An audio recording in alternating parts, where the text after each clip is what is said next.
और उन्होंने बड़ी असभ्य भाषा में बात की जो मुझसे बर्दाश्त नहीं। मैं ऐसे खड़ी थी, उन्होंने मेरे को आके बोला तुम्हारे होंठ ना बड़े सुंदर है, ऐसे लगता है पकड़ के किस कर लो।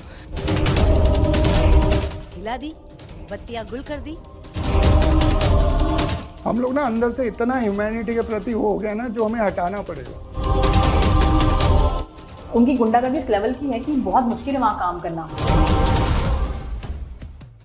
28 जुलाई 2008 ये वो दिन था जब टीवी पर तारक मेहता का उल्टा चश्मा का पहला एपिसोड टेलीकास्ट हुआ था। उस वक्त शायद शो के प्रोड्यूसर, एक्टर या डायरेक्टर किसी ने भी ये नहीं सोचा होगा कि वो एक इतिहास रचने जा रहे हैं। एक ऐसा इतिहास जिसका हिस्सा हिंदुस्तान की जनता इस कदर बन जाएगी कि इंडिया के सबसे लंबे चलने वाले कॉमेडी शो का खिताब इनके नाम होगा। और हूबहू ऐसा ही हुआ। शो को ऑन एयर हुए लगभग 17 साल होने वाले हैं, लेकिन आज भी ये शो उतने ही चाव से देखा जाता है। बस फर्क इतना है कि वो एपिसोड नए वाले नहीं बल्कि पुराने वाले होते हैं। इसके पीछे कई वजह है, जिनमें सबसे बड़ी वजह है किरदारों के चेहरे बदल जाना। सीरियल के शुरू होने के बाद साल 2012 में पहली बार किसी किरदार का चेहरा बदला गया था और वो किरदार था सोनू का। इसके बाद धीरे धीरे करीब आधे से ज्यादा पुराने कलाकार या तो बदल दिए गए या फिर वो इस दुनिया को अलविदा कह गए। हम सबको कई सालों तक हंसाने वाली गोकुलधाम सोसाइटी के पर्दे के पीछे ऐसा क्या हो रहा है कि एक एक करके सभी पुराने कलाकार शो से अलग होते चले जा रहे हैं और जिसने सीरियल को बेहतर बनाने में अपना सब कुछ लगा दिया। हमारे उसी जेठालाल यानी कि दिलीप जोशी पर एक समय गुस्सा होकर किसने कुर्सी तक फेंक दी थी। जानेंगे से ही कई सवालों के जवाब आज के इस अद्भुत सफर में।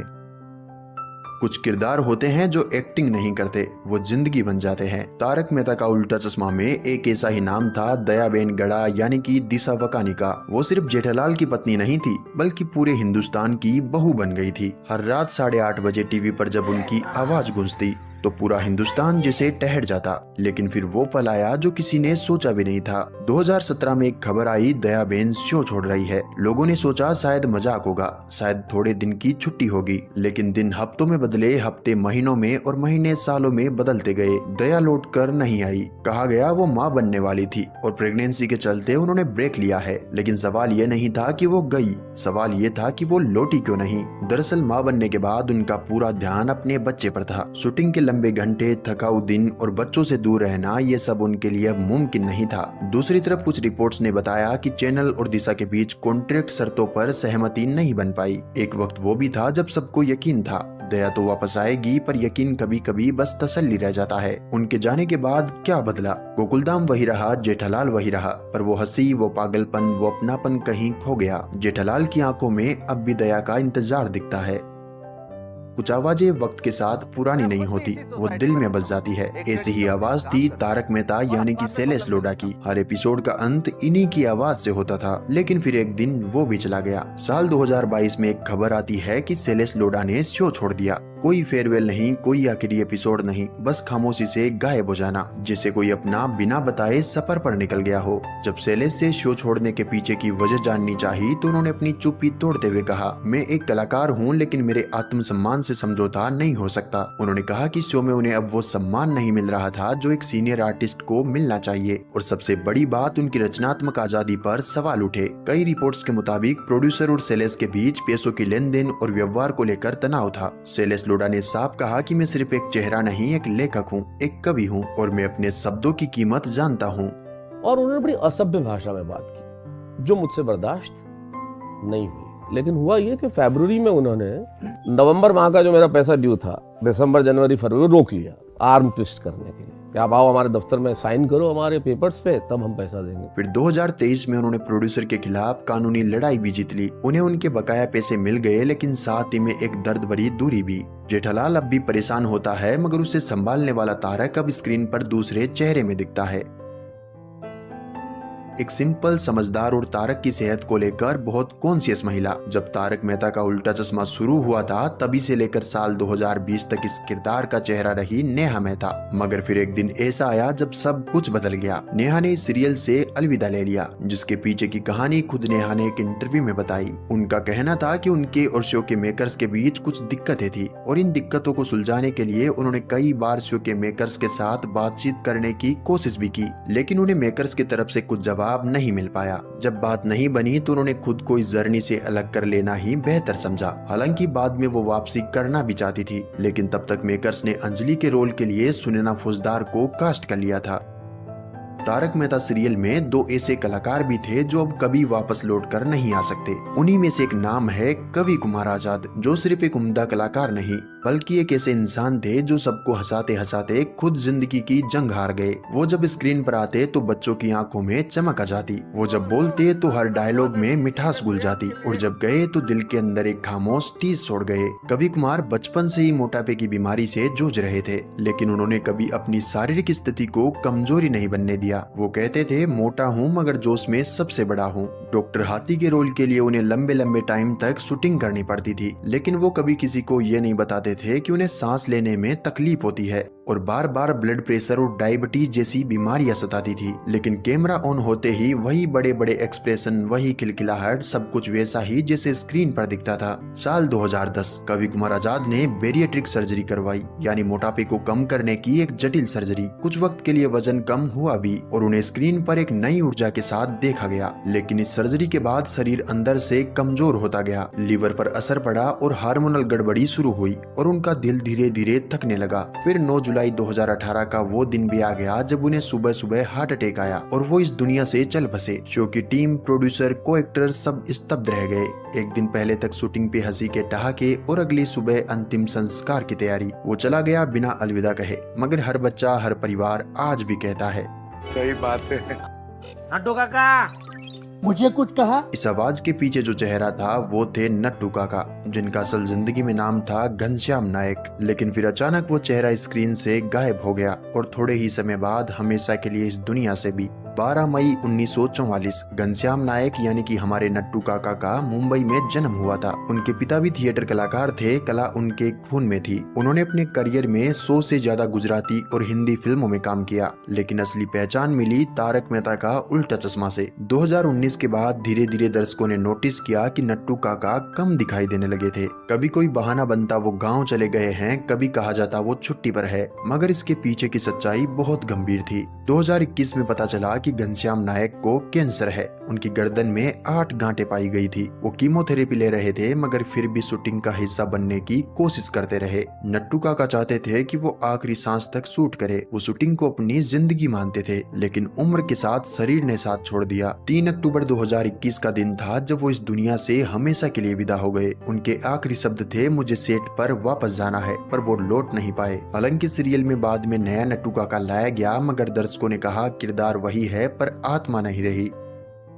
तारक मेहता सीरियल में एक किरदार ऐसा भी है जिसमें अब तक 4 चेहरे दिख चुके हैं, और वो कैरेक्टर है गोकुलधाम की इकलौती राजकुमारी, टप्पू सेना की मेंबर और आत्माराम भिड़े की बेटी सोनू का। लेकिन क्या आपने कभी सोचा है कि एक किरदार को निभाने के लिए 4 जिंदगियां बदली गई। 4 लड़कियां, चारों अलग अलग समय पर, एक ही नाम, लेकिन सबका किरदार के प्रति अलग अलग संघर्ष। जब शो की शुरुआत हुई थी तो सोनू के किरदार का पहला चेहरा बनी थी झील मेहता, जो उस वक्त सिर्फ 9 साल की थी। उनके मासूम चेहरे में और बालपन की मुस्कान में दर्शकों को एकदम परफेक्ट सोनू नजर आई। लगभग 4 सालों तक उन्होंने इस किरदार को निभाया, लेकिन जैसे ही 2012 में उनके 10वीं के बोर्ड एग्जाम आए, सीरियल के टाइट शेड्यूल ने पढ़ाई में रुकावट डालनी शुरू कर दी। फिर झील मेहता ने वो फैसला लिया जिसमें उनका करियर जीत गया, लेकिन शो छूट गया। आई लेफ्ट तारक मेहता क्योंकि मैं 10th स्टैंडर्ड में आई थी, और जैसे कि आप जानते हैं in Mumbai we have these board exam. I needed to prepare for them, which is why I decided to leave the show. Jheel Mehta के जाने के बाद सोनू के रोल में दूसरा चेहरा बनी निधि भानुशाली। जब इनका पहला एपिसोड टेलीकास्ट हुआ तो उनकी बड़ी बड़ी आंखें, समझदारी भरी बातें और वो प्यारी सी हंसी देखकर लोगों को लगा कि उनको वापस उनकी सोनू मिल गई है। निधि के आने के बाद टप्पू सेना भी थोड़ी मैच्योर लगने लगी थी, मगर 2019 के आते आते फिर वही कहानी दोहराई गई। निधि ने भी शो को अलविदा कह दिया। जब इसके बारे में एक इंटरव्यू के दौरान निधि से पूछा गया तो उनका जवाब सिंपल था, कोई भी इंसान पूरी जिंदगी एक ही कैरेक्टर को निभाता नहीं रह सकता। उन्होंने कहा कि वो सिर्फ सोनू बनकर नहीं रहना चाहती थी, बल्कि अपनी एक अलग पहचान बनाना चाहती थी। आप कितने ही टाइम के लिए एक चीज रोज कर सकते हो ना। सबको, everybody has a life and everybody needs to decide कि उनके लिए उनकी जिंदगी में क्या करना जरूरी है। आज निधि सोशल मीडिया पर काफी एक्टिव है और अपने सेलिब्रिटी स्टेटस को खुलकर एंजॉय कर रही है। अब बारी थी एक नई सोनू की, जिसका तीसरा चेहरा बनी पलक सिंधुआनी। लेकिन जब पलक का पहला एपिसोड ऑन एयर हुआ तो शुरुआत में उन्हें काफी ट्रोलिंग झेलनी पड़ी, मगर धीरे धीरे उन्होंने खुद को साबित किया और सोनू के किरदार को एक नई पहचान दी। लेकिन 2024 में कहानी ने एक बार फिर खुद को दोहराया। पलक ने भी शो से अलग होने का फैसला कर लिया, मगर इस बार की वजह पहले जैसी नहीं थी, बल्कि तारक मेहता का उल्टा चश्मा के फैंस के लिए कहीं ज्यादा गंभीर और परेशान करने वाली थी। एक इंटरव्यू में पलक ने बताया कि उन्होंने जब शो छोड़ने की इच्छा जताई तो प्रोडक्शन टीम का उनके प्रति बर्ताव बदल गया। उन पर कॉन्ट्रैक्ट तोड़ने के आरोप लगाए, यहाँ तक कि इंस्टाग्राम अकाउंट डिलीट करने की धमकी दी गई। वो बताती है कि मेरी तबीयत खराब होने के बावजूद मुझे 12 घंटे तक शूट करने के लिए मजबूर किया गया और आज भी प्रोडक्शन टीम ने मेरा 21 लाख रुपए का पेमेंट रोक रखा है। इस बयान के बाद शो के निर्माता आसित मोदी की तरफ से उन्हें लीगल नोटिस भी भेजा गया। तारक मेहता का उल्टा चश्मा की शुरुआत में जब टप्पू एक शरारती बच्चा था, तब इस किरदार का चेहरा बने थे भव्य गांधी। भव्य ने टप्पू को सिर्फ निभाया नहीं बल्कि उस किरदार को जिया, और यही वजह है कि आज भी टप्पू का नाम लिया जाता है तो पहला चेहरा भव्य गांधी का ही सामने आता है। जब वो इस शो से जुड़े थे तब वो सिर्फ 10 साल के थे, फिर लगभग 9 सालों तक उन्होंने इस किरदार को निभाया और अपने बचपन से जवानी तक का सफर इसी शो के साथ तय किया। मगर फिर साल 2017 में एक अचानक खबर आती है कि भव्य गांधी ने शो छोड़ दिया है। मीडिया में उनके जाने की कई वजह बताई गई, लेकिन जब ये सवाल भव्य से पूछा गया तो देखिए उन्होंने इस पर क्या कहा।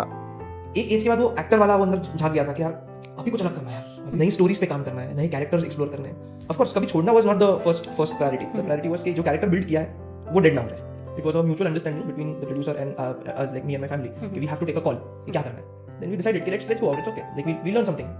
2017 में भव्य के जाने के बाद शो में टप्पू के किरदार के लिए राज नादगढ़ को कास्ट किया जाता है। राज जब शो का हिस्सा बने तो लोगों की उम्मीदें आसमान पर थी, लेकिन जितना प्यार इस किरदार में भव्य को मिला था उतना प्यार मिलना राज के लिए आसान नहीं था। फिर भी उन्होंने अपने अंदाज में टप्पू को जिया, थोड़े ज्यादा स्मार्ट, थोड़े ज्यादा सलीकेदार और थोड़े अलग अंदाज में। फिर आया कोरोना वायरस का दौर, देश भर में लॉकडाउन लग गया और जब जिंदगी धीरे धीरे वापस पटरी पर लौटने लगी तो दर्शकों ने गौर किया कि टप्पू यानी कि राज अब बहुत कम एपिसोड में दिखाई देने लगे हैं। फिर वो खबर भी आई गई जिसका लोगों को अंदेशा था, राज नादगढ़ ने भी शो छोड़ दिया, जिसके पीछे की वजह टाइम्स ऑफ इंडिया को दिए एक इंटरव्यू में राज बताते हैं, मैंने अपने जीवन के 5 साल इसी शो के साथ बिताए हैं और मैं लगभग 1000 से भी ज्यादा एपिसोड का हिस्सा रहा हूँ, लेकिन सच्चाई ये है कि मैं कुछ और एक्सप्लोर करना चाहता था, नए किरदार, नए प्रोजेक्ट, इसलिए मैंने शो को छोड़ा और आगे बढ़ने का फैसला किया।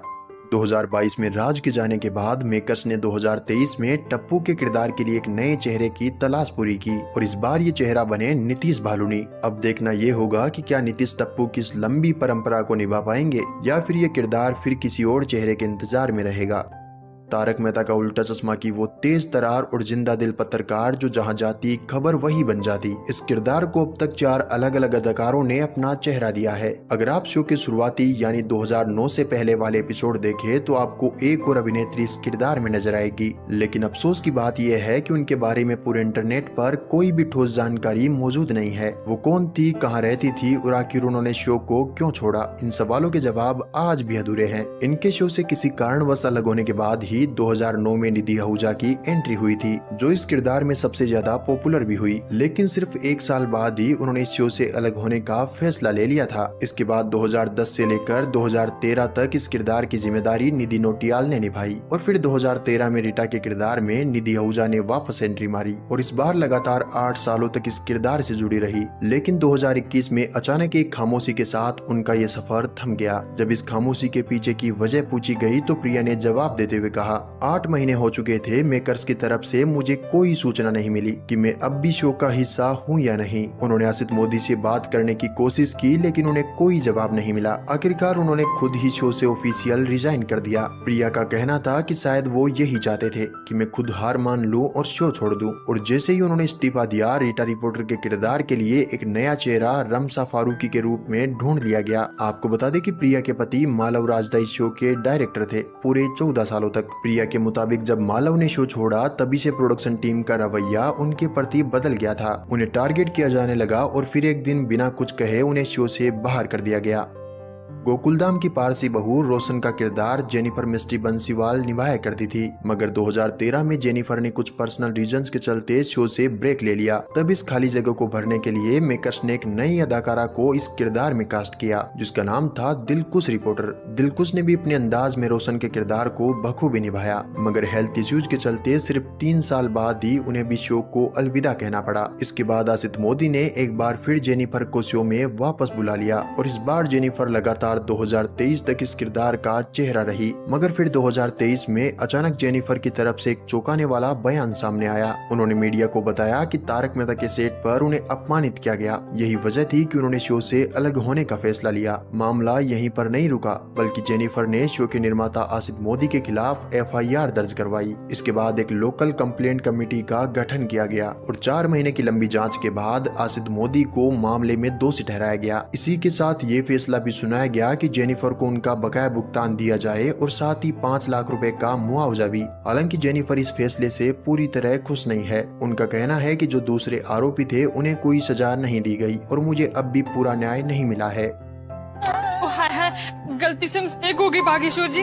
ये डायलॉग सुनते ही जो मासूम सी मुस्कान हमारे चेहरे पर आती है, वो सिर्फ उस भोली भाली प्यार में डूबी एक लड़की की वजह से, जिसका नाम है बावरी। और इस प्यारे से किरदार को अपनी सादगी और कॉमिक टाइमिंग से जिंदा किया था मोनिका भदौरिया ने। साल 2013 में मोनिका ने तारक मेहता का उल्टा चश्मा की दुनिया में कदम रखा था और 2019 में खामोश विदाई ने बावरी की हंसी का चेहरा बनी मोनिका को हमेशा के लिए स्क्रीन से हटा दिया। जब मोनिका से पूछा गया कि आखिर क्यों उन्होंने इस सीरियल को अलविदा कह दिया, तो उनके जवाब ने पूरे सेट की हकीकत पर सवाल खड़े कर दिए। उन्होंने साफ कहा कि तारक मेहता का उल्टा चश्मा के माहौल ने मुझे शो छोड़ने पर मजबूर कर दिया। उनका कहना था कि शो के बाकी लोग भी वहां सिर्फ पैसों के लिए काम कर रहे हैं। मेरे लिए भी पैसा जरूरी है, मगर स्वाभिमान से ज्यादा नहीं। सिर्फ इतना ही नहीं, मोनिका ने शो के मेकर्स पर गंभीर आरोप लगाए।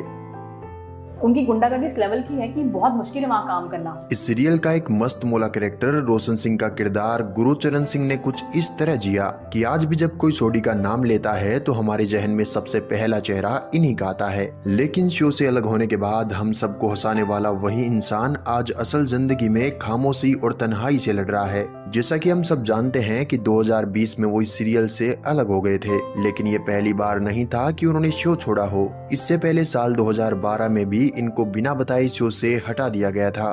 तो 2012 में जो हुआ उसमें उन्होंने मुझे रिप्लेस किया था, मैंने नहीं छोड़ा था। उस वक्त इनकी जगह लाड सिंह मान को सोडी का चेहरा बनाया गया, लेकिन पब्लिक ने इस रिप्लेसमेंट को सिरे से नकार दिया। और जब तारक मेहता की टीम पर दर्शकों का प्रेशर बना तो फिर से गुरुचरण सिंह को इस किरदार में वापस लाया गया। इसके बाद वो 2020 तक इस किरदार को बखूबी निभाते रहे। पर जब वो शो से अलग हुए तो मीडिया में कई तरह की खबरें आई, लेकिन जब यही सवाल इनसे एक इंटरव्यू के दौरान पूछा गया तो वो बताते हैं कि मुझे निकाला नहीं गया था, मैंने खुद शो छोड़ा था, क्योंकि उस दौरान मेरे पिता की सर्जरी होनी थी और मैं कुछ तकलीफों से गुजर रहा था। इसलिए उन्होंने ये डिसीजन लिया और मुंबई को ही छोड़ दिया। तो एक तो मेरे डैडी का वो सर्जरी होना था, वो चीज़ का एक वो था वो, और कोरोना का टाइम तो और भी ज़्यादा टेंशन, और दूसरा कुछ इधर थी चीज़ें हमारी, मैं उसको भी नहीं बोलना चाहूँगा। जो मैंने एकदम ही डिसीजन लिया कि रब का हुक्म है निकलो, और मैं वहाँ से मतलब इमीडिएटली तैयारी शुरू की और मैंने मुंबई छोड़ने का ही डिसाइड कर। आपने छोड़ा वो शो कि उन्होंने आपको बोला छोड़ने की? नहीं, उसमें मैंने छोड़ा शो। लेकिन सीरियल से अलग होने के बाद इनकी जिंदगी ने एक अजीब मोड़ ले लिया। एक इंटरव्यू में उन्होंने खुद माना कि वो भारी कर्ज में डूब चुके हैं और डिप्रेशन जैसी मनोस्थिति से जूझ रहे हैं। इनके लिए अब वो शोहरत, वो चमक, वो तालियां बस यादें बनकर रह गई है। एक इंटरव्यू में बावरी का किरदार निभाने वाली मोनिका भदौरिया बताती है कि सोहेल को लगता है कि वो जिस तरह दूसरे कलाकारों के साथ मिसबिहेव करता है, उन्हें गालियां देता है, उसी तरह का व्यवहार वो दिलीप जोशी के साथ भी कर सकता है। शायद यही सोचकर उसने एक बार दिलीप जोशी पर किसी बात को लेकर गुस्से में कुर्सी फेंक दी थी, लेकिन वो ये भूल गया था कि दिलीप जोशी इस शो के लिए कितना बड़ा नाम है। इसलिए उस इंसिडेंट के बाद सोहेल को तारक मेहता के सेट से 2 साल के लिए बैन कर दिया गया और आज तक दिलीप जोशी ना उनसे बात करते हैं और ना वो दिलीप जोशी को कुछ ऑर्डर दे सकते हैं। सोहेल को बैन कर दिया 2 साल के लिए। सोहेल ने उनके ऊपर कुर्सी फेंक के मारी थी, झगड़ा हुआ था, तो आज भी दिलीप सर उनसे बात नहीं करते। नहीं करते आज भी।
922 922 61 94 261 261 9226 19 9 एक नंबर लेंगे हाँ 922 61 94 261